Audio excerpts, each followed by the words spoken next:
Testosterone levels have been rapidly declining since the dawn of the new century, and this isn't a coincidence. In 2025, we're bombarded with unnatural environments and unnatural products making way into our everyday lives. And you can see this reflected in fertility levels, fertility rates, and also testosterone levels. But the good news is you can fight back and you can make lifestyle changes that set you apart from the modern soy boy, and you can be a vital man even in 2025. The first testosterone killer that the modern man deals with is a sedentary lifestyle. Not too long ago, men used to be outside all day. They used to walk to work, they used to work all day doing some labor-intensive sort of task, and then they would walk home, they'd be with their family, and they would be moving all day. And that is a far cry from what you see from the modern man's life in the 21st century. Most guys are in an office slaving away in their little cubicle and only moving their fingers, not their entire body. To fight back against this, you need to make time to move the body and overcome the sedentary lifestyle. You don't have to quit your office job, but in the time outside of work, you have to move your body. If you go to the office and then you come home and you sit on the couch and watch soy flicks all night, you're living a sedentary lifestyle and your testosterone levels are going to decline because of this. Start going for walks in the morning, go for hikes on the weekend. Even stretch and do some yoga while you watch your soy flicks if you're hell-bent on doing that. But if this is you, you need to find a way to move your body more so that you're not in the sedentary lifestyle category. The second thing destroying your testosterone is an artificial light environment. Last year, people spent 97% of their year indoors, outside of the natural light environment, and with artificial lights blasting into their eyes onto the photoreceptors of their skin, disrupting their entire bodily processes. With an out-of-whack circadian rhythm, you're going to experience poor sleep and you're going to experience declining testosterone levels.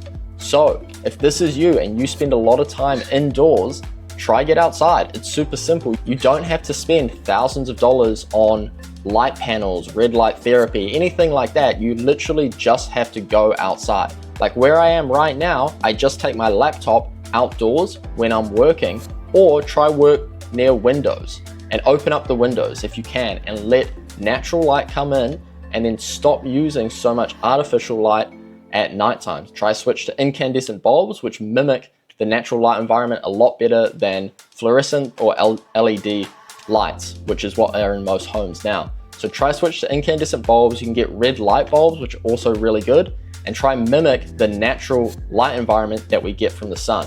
So more red light in the morning, full spectrum, blue, green, red, everything during the day. And then as the sun's setting, you want to switch again back into the red light mode. And then after the sun has set, try only stick with red light after dark, and then that's going to do wonders for your testosterone, and it's going to boost it through the roof in no time. The third thing killing your test levels is your underwear. So most guys actually wear underwear every single day, and chances are you watching this, you probably do as well.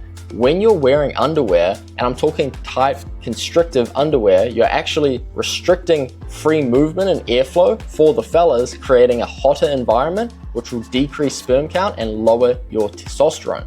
Also, the guys wearing underwear, chances are it's not organic cotton, and they're actually getting chemicals or plastic from polyester leaching into their testes and getting into their bloodstream. And that leads me into the next thing that is destroying your testosterone, which is plastic. 80% of people have plastic in their bloodstream, and plastic has even been found inside of the brain. So nowhere is safe in the human body at resisting this plastic invasion that we're getting from living in the modern world. Think about your environment. How much plastic do you have? You have a plastic toothbrush, you have a plastic pan that you cook with, you have plastic utensils, everything is plastic. And you might just be thinking, oh, it's a little bit of plastic, it's not gonna hurt me.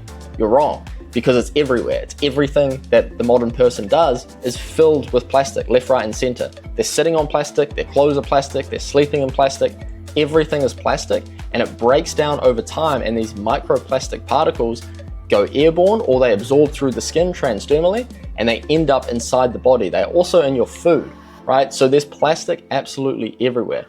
All through the ocean, all the fish have plastic in it, all the humans have plastic in it, even wild game that you go hunting for, wild animals, they have plastic in their blood as well. So plastic has found its way absolutely everywhere, and it's wreaking havoc on the modern man's health.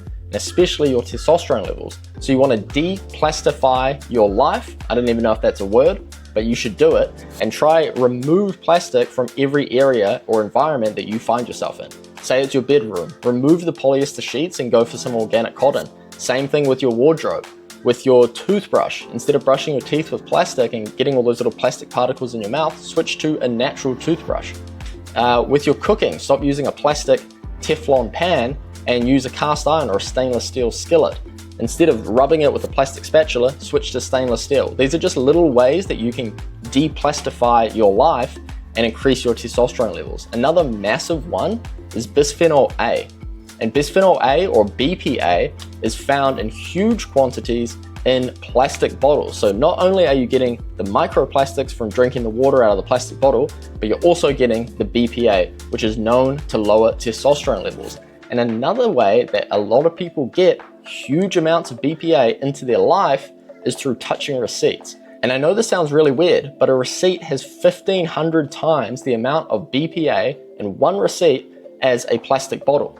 So you could think you're doing great not ingesting BPA from drinking out of glass bottles, but if you're touching receipts all day, you're kind of defeating the purpose. BPA is an endocrine disruptor, and your endocrine system is a complex network inside of your body, from your pituitary gland to your testes to all around, which is telling you when to produce more of a hormone so that your body can function properly. And then when you introduce BPA, or an endocrine disruptor, it may mimic a certain hormone, or it may disrupt the signaling process that occurs when hormones are being produced. So you want to get the BPA out of your life. And that brings me on to the next point, is other endocrine disruptors. So it's not just BPA that is disrupting your endocrine system and is causing you to have suboptimal testosterone levels. It's other things like fragrances. So if you're a guy like Jeremy Fragrance, and he's not too bad, but if you're spraying fragrances every single day onto your skin, you're actually transdermally, which means you're absorbing through the skin some of those fragrances.